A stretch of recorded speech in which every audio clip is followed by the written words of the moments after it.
I'll give you an example of mine, okay? A real case, okay, in 2003. At that time, 2003 is what important is the SARS year. SARS in Hong Kong, okay? The economy depressed, and some company cannot survive long. And at that time, I was a consultant. I was a consultant to help business to survive. I helped them to try to find opportunities to survive. And one of my clients is a Japanese client. They have 120 printers, number of printers, lot of printers. The printer is not the small one, okay? The printer is like these stacks, okay? 42 inches long, the large format printers.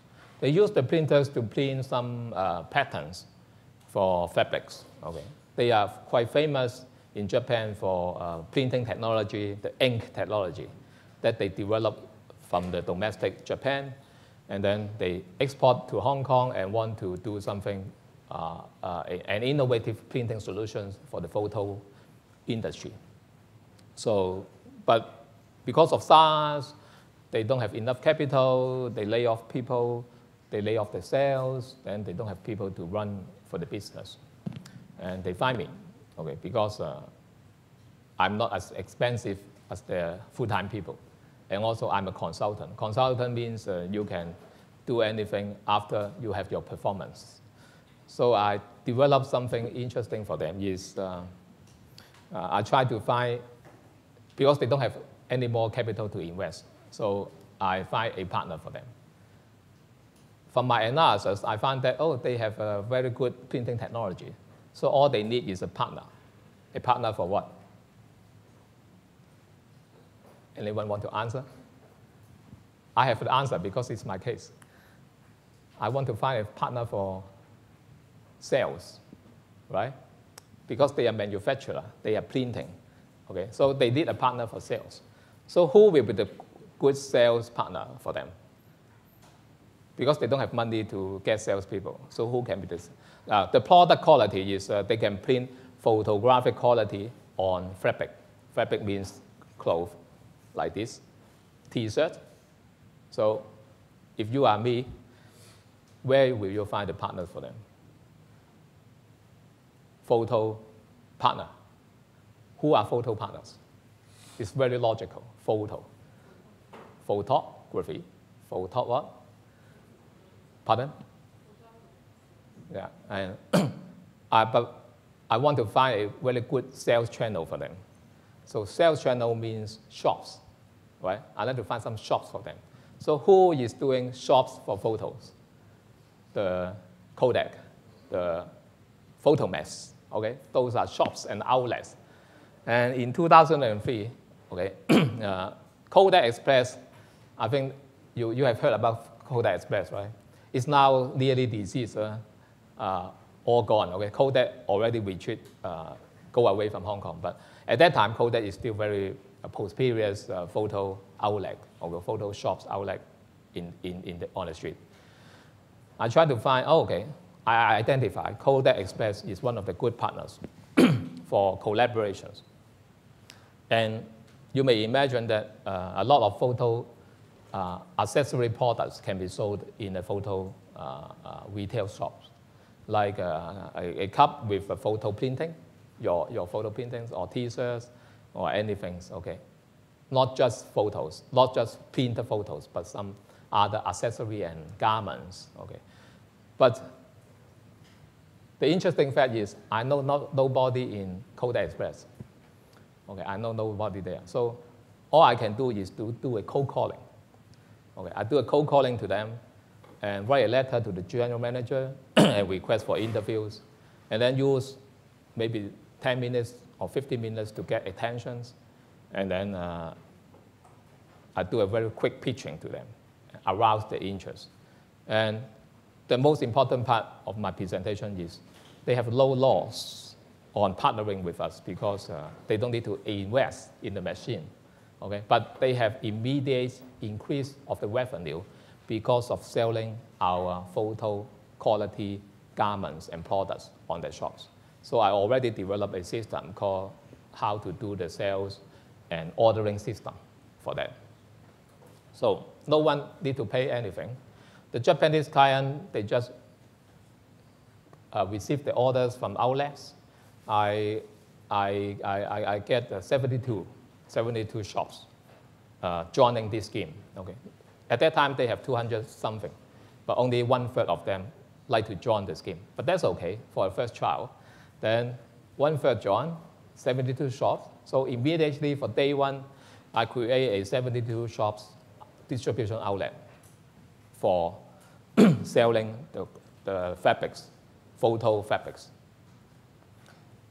And the Kodak shop, they don't need to invest. They sell it and they get a sure win, at least 30% margin for every dollar of sales. Okay? So everyone is happy. I'm happy because I earn commission. Okay? So this is just an illustration, a real example that sometimes when we think about solutions, okay, this is a business solution, but if you think about how to leverage on people without any inputs on hand, okay, you only have one very unique technique or technology that you are proud of, but this is not sufficient, okay, to operate a business. Then you need to find partners. And a correct partners, a right partners can give you profits and give you a synergy to develop a better business process afterwards, okay? So when we elaborate from inputs to mission, there are a lot of process, okay? The process from inputs to mission, we always, when you have inputs, you need to have some activities. Activity means what? The operation. If you are a shop, okay, fruit juice shop, you open the shop, okay, you welcome the customer, you produce the juice for them, okay, and then you say thank you to the customer, and next one come again and again, okay. This is the operations, the activities. Production activities may be servicing, a service engagement, okay, performance. And then outputs means the products or outputs that you deliver. And for social enterprise, okay, this is business one, okay. This is business operation, input, activity, outputs. It's always true. It's always true. But for the social impact part, okay, from the outputs, we need to transform into outcomes. What does it mean? Outcomes means because of the outputs that you generate from your business operations, what are those outcomes? Are the side effects? You may call it as a side effect, or other results, indirect results from your inputs, from your activities, and directly from your outputs to the cause and the result, okay? The cause is because of this output, you have that result for the outcomes. And it can be easily observed or discovered.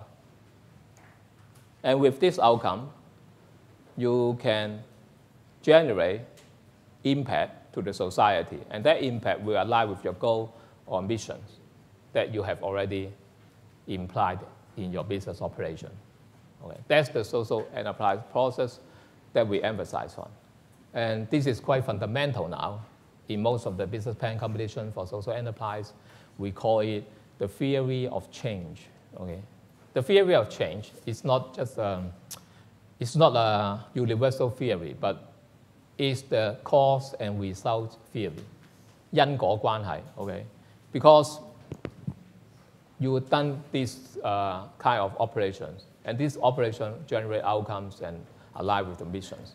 So we will go into that with more details afterwards.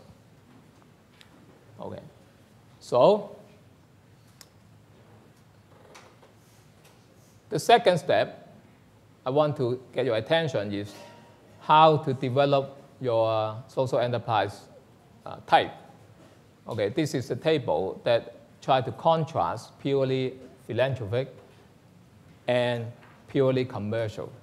Okay, this is a social enterprise spectrum that you can compare with the motives, beneficiary, capital, workforce, and suppliers from different aspects and different columns. Okay, it's not difficult. Okay, it's easy to identify that. Okay, purely commercial one.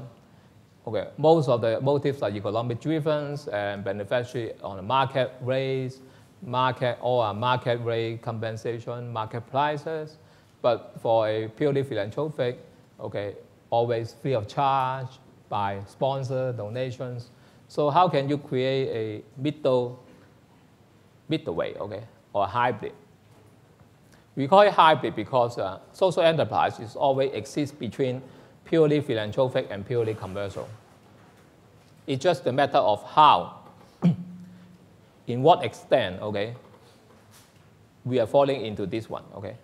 Now this is, we call it spectrum. Spectrum means it's continuous, okay. There's no discrete level that, okay, motive, you can divide it into 1 to 10 scale. No, we are not doing this way. Sometimes your social enterprise nature, maybe you are more beneficiary, you are more, tends to be more philanthropic, but your capital, maybe you can also use some market capital to do that. So sometimes you may change like this, like a seed set, or you tend to be more philanthropic, but in between, not purely philanthropic, but you also earn some profit. Now, most of the NGOs, when they generate a social enterprise, they are nearly in this margin, okay, in this fringe, in the edge of the, from purely philanthropic to the hybrids, okay. And for purely commercial social enterprise, and when they operate social enterprise, they will have a jump from this purely market return into a social return, return objective. So the choice of how you define your social enterprise, okay, this is also important.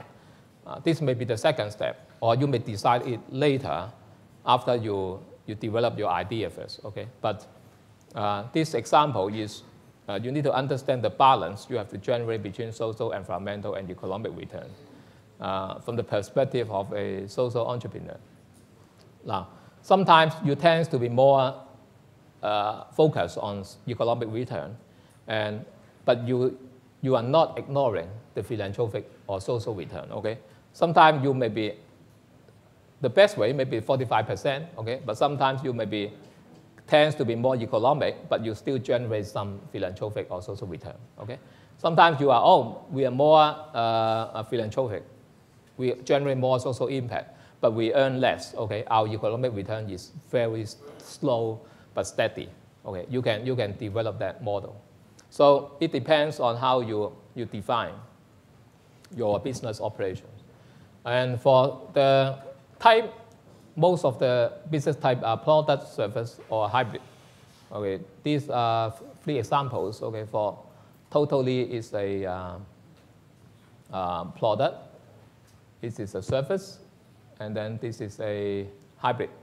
Okay, so product, service, or hybrid, it depends how you want to evaluate. Okay, I will not go through the details for that. Okay, just an highlights of most of the nature of the social enterprise are either way. Okay, 3 types. So how you position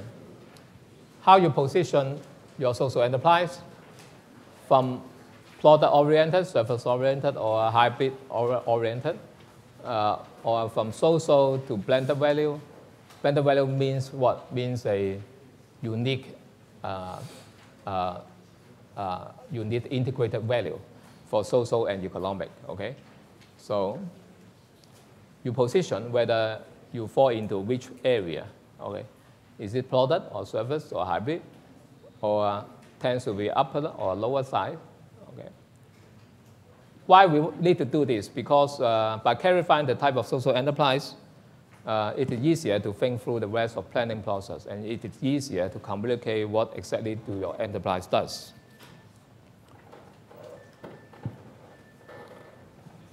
Yes. Yes, yes. Hybrid means product or service. Sometimes some enterprise, they may have product and service together. That we call it hybrid, okay? But it's not necessary that you must develop a hybrid one, okay? But some model, you have some service on top of your product, okay? You have product first or service later, okay? It depends, okay? So the third approach, the first step is develop the social concept. Now, this is the most important part because every year students will ask us how to write the business summary. And we had already sent you maybe a guidelines, okay? And also that will contain a business summary template, okay? I think so, right? But the business summary template is just a reference, okay? Now, everyone here, you cannot, you are not required to follow all the templates content, okay? You need to generate your own process of, or your thinking of how your social enterprise be generated, okay? You may follow the pattern because we just give you some guidelines if you have no ideas. But if you have some very strong ideas, you can use other approach, okay? But the most important part for the business template is the cover page. You must use the cover page. And then you can use the highlights, the points inside the template to give you some guidelines for that, okay? At least you need to address these, all of them. 1, 2, 3, 4, 5, 6, 7. At least you address 6 of them, okay? Here are seven important areas that we recommend a business summary to address to. This, we call it the core concept elements. The social enterprise concept for the plan, okay, is the core part. If you cannot generate a social impact, you are not qualified for being a social enterprise business plan. The first one is the problem. We have go through the problem, okay, from the previous slide. So the problem itself, we asked, okay, develop the problem statement. We have done that previously. How to frame the problem properly. How to ask the right questions for your problem. Then what caused the problem? One more thing. Don't just use the slide that I presented today for, you are not going to copy the problem definition process for me, okay? You just use the process at the back, okay? And then when you write up your problems, okay, you just give out the problem statement. And you may ask the question, but I think the question is helping you to address to the problem, okay? You just say the problem is enough.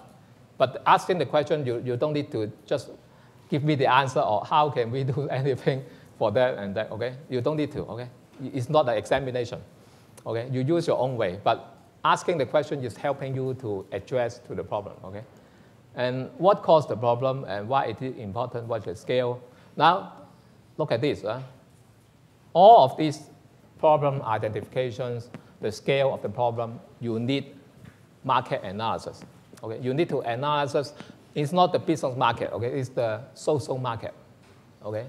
So I strongly recommend you to spend time in addressing to the social statistic of your problem. If you are target on children, you need to understand the children's statistic.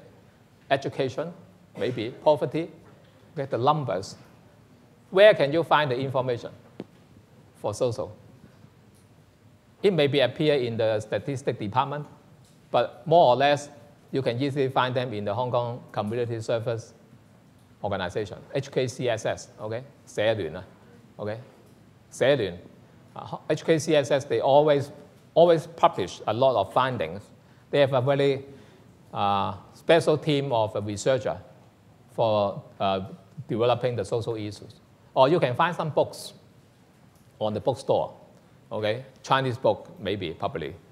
Many sociologists, social workers, they write a lot of books about different issues, okay? So you need to cross-check with all the issues and try to develop your framework. Why the social problem is important, okay? If you address the homeless, at least you need to know how many homeless in the town. Which district is the most serious part, okay? And deeper understanding is how many types of homeless on the street. Do you know how many types? Actually, there are 3 types. One type is not very serious, okay? Not very serious one. You can identify the homeless from the smell. Someone told me, okay? If the smell is like normal person, this is okay, but he or she is living on the street. Another one, middle level, is they have some smell, okay? You can smell them, but they look fine, okay? They still wear properly.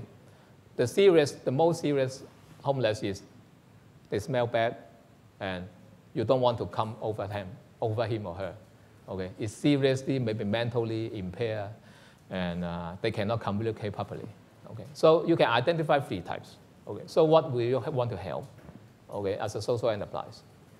Do you want to help the most serious one? Are you a social worker, okay? If you're a business, if you want to engage them to work, you can only engage the less serious one. And the less serious one may be how many of them? What's the percentage of them in the population? Okay, you need to identify them. And so how can you help them? So you cannot help all, right? Don't be too ideal that, oh, I can do a business and help all the people. Okay? You can only help a small portion of people with your scale. But how can you scale up to help more people? You need to develop your idea that from stage 1, we are just a small cafe, small company. I can help 10 people, but I have a business model that I can grow and replicate the business that I can scale up into a 10 companies, 10 shops, 10 more times, and so I can help 10 more times of people, and I can cross over to other territories like China to help them. Okay? Try to develop your idea into a system that you can scale it up. Okay? This is very important. Today, we sent a team to South Korea just today. They are now competing for the Social Venture Challenge in Asia. Okay, this is an Asian competition for the Global Social Venture Challenge. Okay, we have one team from Hong Kong set our past year 24 semi-finalists. Okay, they are now competing, and their idea is a shop, is a restaurant. Okay, it's a restaurant who serve Chinese medicine cuisine. 中藥嘅藥膳 okay, Chinese medicine cuisine. The objective is to save, not to save, the objective is to improve the health of the working class. Because in Central, in Wan Chai, Tsim Sha Tsui, you are hurry for the lunch, so you don't have time to eat properly. You eat McDonald's, you eat fast food, and they are not healthy. So this traditional Chinese cuisine restaurant will provide you a healthy food and customized to your life nature. If you know, in Chinese medicine, we divided people into 9 types of health condition. You may be afraid of cold, you may be too hot, 即係熱底啊、寒底啊嗰啲 ，OK。You may be very 虛唔知點講啊英文 ，OK。虛啊，即係 very emptiness， OK。Or you are very have a bad temper, or always hot, okay? Always getting hot, or easily, or if you eat a lot of fried food, okay? So this restaurant will identify your health condition and customize the right food for you. Yes, but they only target for one restaurant, okay? Employing a few new immigrant women as a waiter. And I tell them, why can't you scale it up, okay? You may develop a model, a business model that you provide the cuisine menu to other restaurants, okay? Instead of running a restaurant by yourself, why can you just develop a business model that because you have the knowledge of developing the cuisine, so you can sell the menu to other restaurants. And more restaurants will use your menu to produce some food. And your main job is maybe inside a factory to manufacture food, to test the food. I mean, you don't need to manufacture the food from the factory and then ship to the restaurant. You don't need to. But you need to have a food lab, okay? Have a food lab to test which food is good for health, okay? Or test the cuisine taste. Then you develop your menu and sell to other restaurants. Other restaurants will use that, and if they use that, you can jointly promote. And virtually, you are forming a franchise. Virtually forming a franchise, you will have larger impact and lower cost of operation, okay? Opening one shop, at least $500,000 of investment, at least. You don't have that money, okay? So you develop talents, you develop the system to change people's thinking. So I don't know, they may change their ideas, but I tell them my advice or how to do a scalable social enterprise. So you may think about this. I quote this example because they have already been competing for that, and so there's no conflict with you. But the most important lesson is don't just imagine something very small, okay? You need to think about how to scale it up. And you need to identify your vision and mission. Vision means what change in the world would you ultimately want to see, and what will be the future of your organizations.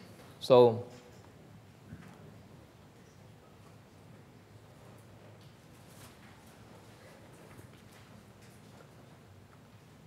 crafting a vision will give you an image of the future you want to create.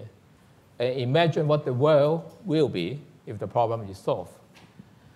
And describe it in clarity will not only allow you to see to what direction you must shift the future to, it will also help your team to develop a clear, shared vision. A vision can drive you and your team to the same direction. And you may want to be the top center for underprivileged youth or Fisher Village. And if you don't have a vision, you cannot write a plan. But for mission means what impact would you like to accomplish and be accountable for?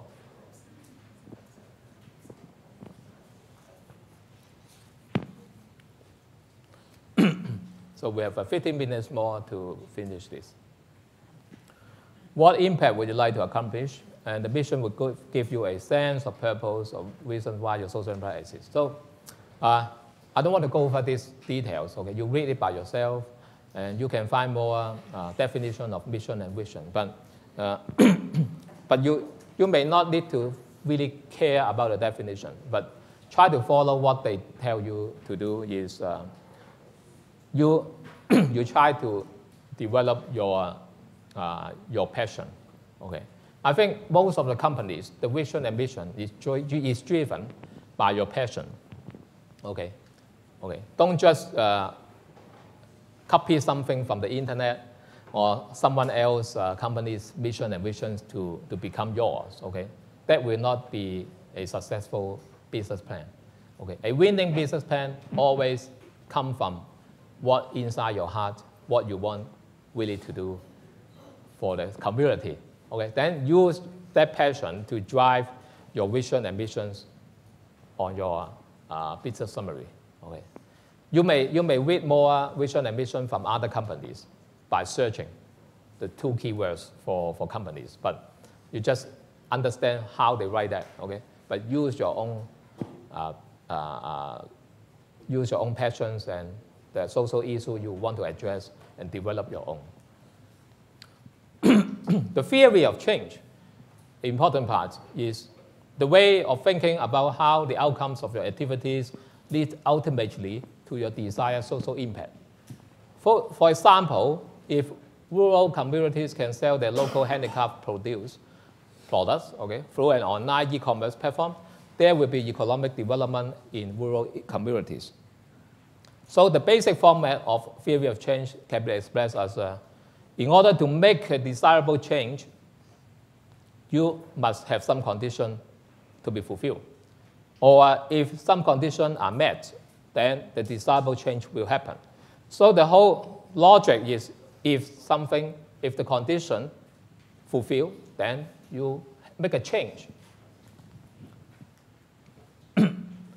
Or if a condition fulfilled, how to make a change? Some examples, like here, the low-income marginalized teenagers have first-hand experience running a business, they will be more successful in their careers. So they will not need to hand over on the street. They can have some purpose of life. They can find something to work on. For other one, okay, if customer water usage is bitter and they have to pay for it, then they will use less water. Okay? This is easily become a logic. Okay? If you measure, they need to pay, then they will use less because they need to pay. So notice that in each example, the ultimate social impact is expressed as a change, an increase or decrease of something. Increase the goodness, decrease the negative.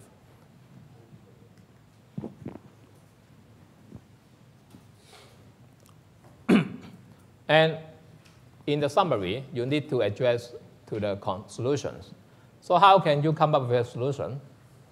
Explain exactly what is a solution to the problem. Now, we may jump too far away, okay? Because I haven't told you how to develop your solution. I cannot tell you. I cannot tell you how to develop your solution because different situations, different missions, different social issues have different solutions. I cannot give you the answer. Okay, it is not an examination. Okay, I have no solution ready for you or no format for you for solution. So you need to develop your own solution through your process from problem identification to the social impact analysis and try to find the solution that you want to address for. But for the examples here, so you need to tell how can you solve that? Who are your customers? And how do your solution innovatively remove the pain or solve the problem? You need to describe your solution, what it is, who are the customers, how you can solve it effectively. Okay? Not just, oh, I will open a restaurant and employ them to work with me, and then they will change. Okay? But how can they change? More details, okay? More elaborations, more uniqueness to tell the judge, tell the people who watch, who read your summaries, then how they can identify your solution. And also identify who else are solving that. Okay? There may be someone else opening the same restaurant, doing the same things. Okay? Can you identify them? Those are, you may call them competitors. Okay? But in social enterprise, we are not coding them as competitors. Okay? They are just the same mission people, okay, to do the same thing. So how are you differentiate from them? How can you do things better than them? Okay? We are not competing. We are just telling how can you doing things better than them. You must better than them. Otherwise, who will invest on you? Okay? Otherwise, why you need to do that again? If you cannot perform better than other people, why you need to do that? Okay? If someone else had already solved the problem, why do you need to do it again? Okay? Now, this is always a problem that students are always misunderstand. You always want to recreate the wheel. 個轆已經做咗喺度啦，你又要再發明一個轆做咩咧？冇意思嘅。Don't recreate the wheel. Do something differently. If you identify someone else do the problems, solve the problems, you find something that they lack. There's a shortage of the service, something that they cannot have a value-added service. You add your value to them. Okay? You add something new, something interesting, something in your market or your strength. So the next is how to identify your social impact. So the theory of change, solution, social impact, you may combine them into one. But at least those questions will guide you how to describe your social impact. So what is your ultimate desired social change? It's the same as maybe as your mission. Okay, you can repeat that, but you elaborate how to connect your mission with your activities or with your outputs from your operation. So what are the outcomes derived from your planned activities? Group your activities, and then explain clearly what social impact or social outcome can be generated through your operation. And how can you measure that? Okay, if you can develop a measurable outcomes and impact, that will be very, very presentable. Okay, but it's not essential. Huh? Measuring an outcome, okay, measuring an impact is very difficult. At least in the global social enterprise sectors, no one has developed a very clear formula of how to quantifying the social impact. No one can do that, okay? Even the scholars, professors, because different situations, different parameters, different costs of improvement. So even our university, we are still researching on different parameters for identifying the outcomes in a quantitative way. So you can measure that. You can measure some level, say number of people you serve, number of people you improve. That is some kind of measurement, okay? Number, not financially. So we drop into this. This is impact value chain, we call it. Or you can also, this whole table is, we call it the theory of change, as we mentioned previously, from input, activity, output, and then go to outcomes, and then with a goal alignment and a mission. Here, we have a more description on which elements we're representing. Input is what is put into the ventures. Activities, ventures, primary activities, outputs, the result directly from the operation. And from that output, you generate some outcomes that is changes to the social system. Okay, look at this, changes to the social system. So look at here, specific changes in attitude, behavior, knowledge, skill, status, or level of functioning that result from the enterprise activities, such as finding a job, avoid getting sick, or reducing emission by a certain amount. The outcomes, how do you describe the outcomes is totally because of your business operation, okay? So input, output, activities, no problem, okay? Many students can do that properly. But how can you derive the outcomes from the outputs, okay? This makes some thinking, okay? How to relate two things together, logically, okay? Systematically, with your passion. And you believe you can do that. Then you generate impact. The impact, look at this, the difference between the outcome, for example, exposed to the enterprise, and the outcome that would have occurred without the venture or organization. In an ideal impact value change, okay, we measure the net impact. Look at this, what would have happened anyway, okay? You need to minus something, okay? Because we want you not to include something that someone had already done that, okay? For example, if you try to find some jobs, if your social mission is to get some more employment for the underprivileged and you improve their living condition by offering them jobs, and someone else had already done that already, okay? So in the system, okay, there may be someone who had already doing the same things and provide the same thing again. So the improvement may not be totally attributed from your organization. So you need to net it down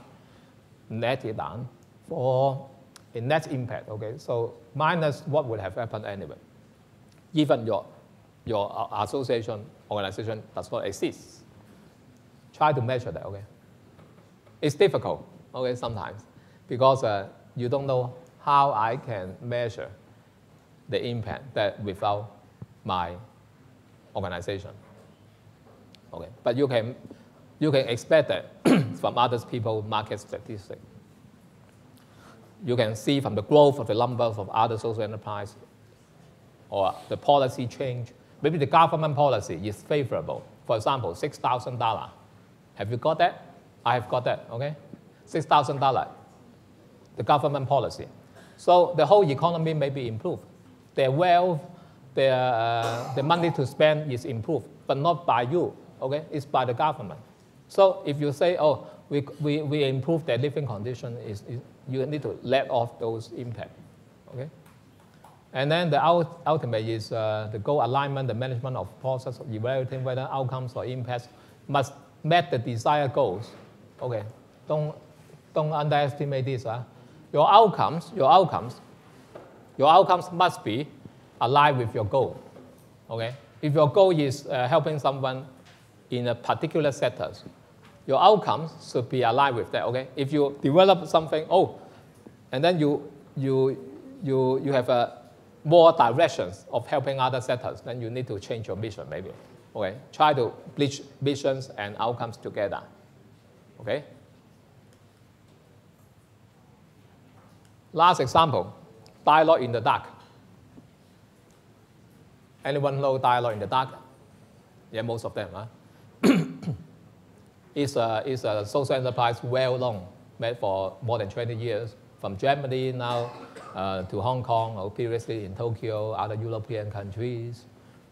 It's a social enterprise to bridge the gap between visually impaired and help them to find jobs, also raise public awareness is the most important part. Okay. And also it changed your behavior. It changed the normal person's mindset of how to look at the disabled people. So the method is by holding some exhibition seminars for people to visit. So we match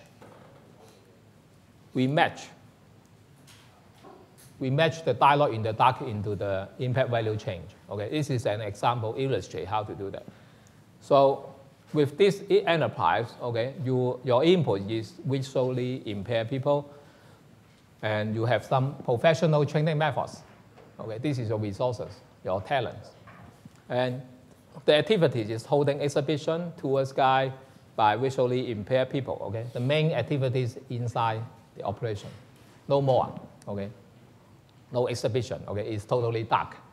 Okay, but now they have changed the business activities, especially in Hong Kong and not in other countries. In Hong Kong, they developed the concert in the dark. Okay, just previously. This is the new one. Okay, I haven't added that yet. Okay, the activities you may include in your notes. Concert in the dark. Okay, the new one. They conduct activities, concert, for people to understand how to listen in a totally darkness environment and to feel the disabled, feel the passions. The output is more jobs for the visually impaired, more people experience darkness, more sensitive beyond visual sense, and integration of visual impaired and the general attitude. So playing the outcomes is, I have a net outcome here. Increase awareness of the disabled groups. And it also plays through a leadership development skills. If you have been in the dialogue in the dark training, you will feel that, with our PowerPoint, you cannot tell people what you want to tell. Without any visual objects, you cannot tell people how to follow your instruction. It's totally using vocal instruction is really not effective in our visually enabled environments because we can see this shape. But in the darkness, you cannot see this shape. Okay? Then how can you describe the shape to people? It's a curved shape, or belly, or how can you define that? Okay? So in the workshop, in the totally darkness, they teach you how to communicate. And that is a very precious, valuable experience that after you experience the workshop, you will know how to communicate better, how to describe things with more words, with more clear instruction. And the third impact is to bridge the gap between the visually impaired and the society. You will respect them because in a darkness environment, the visually impaired trainers, they are more skillful, they are more powerful. they can lead you to the darkness. Okay, in the concert, we are afraid of darkness. We cannot find our seat. They can find your seat. Okay, they can guide you from the concert back to the exit. Okay, so you feel safe by having the impaired persons guiding you. Okay, so the teams. Okay, easy. Team, describe yourself. Okay, the team means your existing team, but you may also include the future teams. Future teams mean what? Some advisor. Okay, you have 5 people maximum. Okay, but some of the teams you may have only 2 persons. Then 2 persons cannot run a business. Okay, come on. So you need to describe how you want to employ people. Okay, what's your future teams? Okay, some of you may have go through the management course. Okay, we call it organization structure. Okay, how to define your people organization structure. Okay, who is the manager? Okay, who is the sales? Okay, who is the admin? Who are the workers there? Okay, define your organization structure. Maybe in a pyramid scheme, in a hierarchy that you need to tell people. Okay, but don't over exaggerate your teams. Okay, I have hundreds of people working with me. Okay, no. How can you do that? Okay, in day 1 or the first year. Okay, you maybe grow in a small team to big teams. Okay, tell people. Okay, how can you do that? And some team members mean the core teams. Okay, some core advisors, some core technology. You need to find some expert from outside. Okay, tell the people you want to do. And also a very sketch of the financial summary. Sketch means in a summary stage, you don't need to produce a long Excel files, okay, with many pages. Okay, no one will have time to look at that. All you have is 5 pages. How can you use 5 pages to write a detailed financial projection? Okay, no way, and we don't expect you to write that. But at least you must know how much money you will be injected into running the startups, right? At least a projection of how much money you want to spend. You need to give the key figures, okay? You don't need to give details, but at least some key figures like what fixed asset, equipment, okay, storefront, okay, people expenses, salaries, okay, rental, okay, materials, direct purchases, okay, cost of goods sold, some key financial data, okay, you can address that. Then you give an outline for that, okay? You may give a table on that, okay? You may give a chart. Okay, you can write, you can put into a pie chart, right? Okay, be creative. You don't just need to write up everything in text. Okay, give us some diagram, pictures. Okay, draw something. Okay, and also can tell people how you want to do that. Okay. Okay, let's have a break.